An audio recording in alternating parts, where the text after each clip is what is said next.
एक चौंकाने वाला खुलासा, आवे डाओ और आवे लैब्स के बीच कार्ड स्वैप फीस को लेकर छिड़ा युद्ध। डाओ सदस्यों का आरोप है कि कार्ड स्वैप इंटीग्रेशन से जनरेट हुई फीस आवे लैब्स के निजी पते पर जा रही है, जबकि ये डाओ के खजाने में जानी चाहिए। यह विवाद विकेंद्रीकृत शासन की चुनौतियों को उजागर करता है, जहां विकासकर्ता और समुदाय के हित टकरा सकते हैं। पारदर्शिता और सही वितरण ही असली मुद्दा है। विशेषज्ञों की चेतावनी है कि जापान के केंद्रीय बैंक की संभावित दर वृद्धि बिटकॉइन को $70,000 के महत्वपूर्ण स्तर से नीचे धकेल सकती है। विश्लेषकों का अनुमान है कि 18-19 दिसंबर को बोझ की दर वृद्धि वैश्विक तरलता को कम कर सकती है, जिससे निवेशक जोखिम भरी संपत्तियों से दूर हो सकते हैं। ऐतिहासिक रूप से बीओजे की पिछली दर वृद्धियों के बाद बिटकॉइन में 23% से 31% तक की महत्वपूर्ण गिरावट देखी गई है। साथ ही विकल्प बेचने का दबाव और कम अस्थिरता भी इसे सीमित कर रही है। अगर आप क्रिप्टो करेंसी रखते हैं तो ये खबर आपको चौंका सकती है। स्पेनिश पुलिस ने एक अंतर्राष्ट्रीय क्रिप्टो अपहरण गिरोह का भंडाफोड़ किया है, जिसने एक व्यक्ति का अपहरण कर उसकी हत्या कर दी ताकि उसके क्रिप्टो वॉलेट तक पहुंच प्राप्त की जा सके। यह रेंज अटैक नामक एक खतरनाक बढ़ते चलन को दर्शाता है, जहां हैकिंग के बजाय डिजिटल संपत्ति चुराने के लिए सीधे शारीरिक बल का उपयोग किया जाता है। यह दिखाता है कि आपकी डिजिटल संपत्ति की सुरक्षा सिर्फ ऑनलाइन नहीं बल्कि असल दुनिया में भी महत्वपूर्ण है। इथेरियम नेटवर्क पर एक गंभीर समस्या सामने आई है। प्रिज्म सॉफ्टवेयर बग के कारण वैलिडेटर्स को $1 मिलियन से अधिक का ETH नुकसान झेलना पड़ा है। फुसा का अपग्रेड के बाद इस बग ने 382 ETH का नुकसान किया, जिससे नेटवर्क की भागीदारी अस्थायी रूप से 75% तक गिर गई।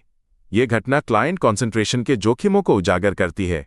विशेषज्ञ अब वैलिडेटर्स से वैकल्पिक क्लाइंट अपनाने का आग्रह कर रहे हैं ताकि भविष्य में ऐसे बड़े नुकसान से बचा जा सके और नेटवर्क की स्थिरता बनी रहे।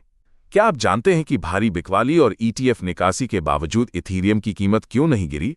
एक वेल ने 40 दिनों में $1.70 बिलियन मूल्य का ETH जमा किया, जबकि दूसरी वेल ने 7.6 के ETH बेचा। फिर भी खरीदारों ने दबाव को सोख लिया, जिससे कीमत रियलाइज्ड प्राइस पर स्थिर रही। ये बाजार की लचीलापन दर्शाता है, पर खुदरा व्यापारियों का प्रभुत्व और कमजोर गति आगे की दिशा तय करेगी। रियलाइज्ड प्राइस एक महत्वपूर्ण सपोर्ट स्तर है। क्या आप भी मल्टी चेन वॉलेट्स की उलझन से जूझ रहे हैं? इथेरियम डेवलपर्स ने ERC-8092 नामक एक नया स्टैंडर्ड प्रस्तावित किया है, जिसका लक्ष्य क्रॉस चेन अकाउंट्स को सत्यापित तरीके से लिंक करना है। इसे आप अपने डिजिटल पहचान के लिए एक स्मार्ट कॉन्ट्रैक्ट जैसा समझ सकते हैं, जो आपके अलग अलग ब्लॉकचेन अकाउंट्स को एक साथ जोड़ता है बिना किसी बिचौलिए के। ये स्टैंडर्ड मल्टीचेन पहचान प्रबंधन को सरल बनाएगा, सुरक्षा जोखिमों को कम करेगा और उप अकाउंट्स व प्रतिनिधि प्राधिकरण जैसे उपयोग के मामलों को सक्षम करके Web3 को अपनाने में तेजी लाएगा।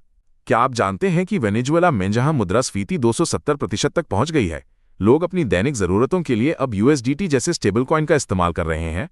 स्थानीय बोलीवर के तेजी से अवमूल्यन और पारंपरिक बैंकिंग प्रणाली में अविश्वास के कारण डॉलर पेग डिजिटल मुद्राएं मूल्य संरक्षण और सीमा पार लेन देन के लिए एक महत्वपूर्ण उपकरण बन गई हैं। यह ऑन चेन डॉलरकरण की एक अनूठी घटना है, जहां स्टेबल कॉइन एक डिजिटल चेकबुक की तरह काम करते हैं, जिससे लोग अपनी संपत्ति को सुरक्षित रख सकते हैं और बिना किसी बिचौलिए के भुगतान कर सकते हैं।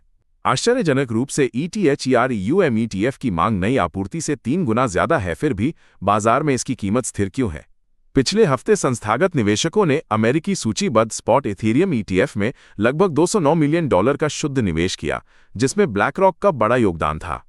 बिटकॉइन ETFs में भी ऐसी ही मजबूत मांग देखी गई। ये दर्शाता है कि बड़े निवेशक मौजूदा गिरावट को 2026 से पहले एक रणनीतिक प्रवेश बिंदु मान रहे हैं।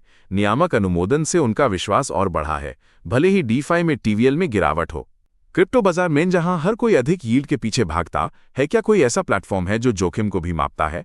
वायो लैब्स का वायो प्रोटोकॉल $10 मिलियन की फंडिंग के साथ एक ऐसा क्रॉस चेन प्लेटफॉर्म है जो स्वचालित रूप से पूंजी को पुनर्संतुलित करता है।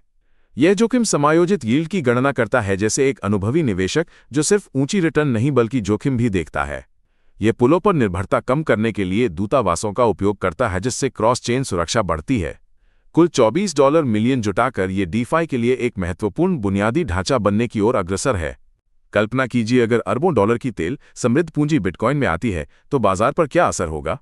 खाड़ी क्षेत्र के ये निवेशक, जिनमें सॉवरेन वेल्थ फंड और फैमिली ऑफिस शामिल, हैनब-स्पॉट ETF जैसे विनियमित चैनलों के माध्यम से बिटकॉइन में प्रवेश कर रहे हैं। ये कदम बिटकॉइन के लिए अगली तरलता लहर ला सकता है, बाजार की गहराई और व्यापार निष्पादन को प्रभावित कर सकता है, जिसमें अबू धाबी एक प्रमुख केंद्र बन रहा है। क्रिप्टो विश्लेषकों का मानना है कि इथेरियम की कीमत विक ऑफ एक्यूमुलेशन मॉडल का एक सटीक उदाहरण है, जो एक बड़े विस्तार चरण की ओर इशारा कर रहा है। ये मॉडल दर्शाता है कि एथेरियम अब फेज डी से फेज ई में प्रवेश कर रहा है, जो संरचना बरकरार रहने पर एक महत्वपूर्ण मूल्य वृद्धि का संकेत है। विश्लेषकों का अनुमान है कि यदि यह पैटर्न पूरा होता है तो एथेरियम $10,000 या उससे भी अधिक के दीर्घकालिक लक्ष्य तक पहुंच सकता है। पिछले 3 महीनों में निवेशकों ने प्रमुख क्रिप्टो एक्सचेंजों से 196,000 से अधिक बिटकॉइन निकाले हैं, जो 2018 के बाद का सबसे निचला स्तर है। ये दर्शाता है कि निवेशक अब अपने बिटकॉइन को व्यक्तिगत वॉलेट में रखना पसंद कर रहे हैं, जिससे बाजार में संभावित बिकवाली का दबाव कम हो सकता है।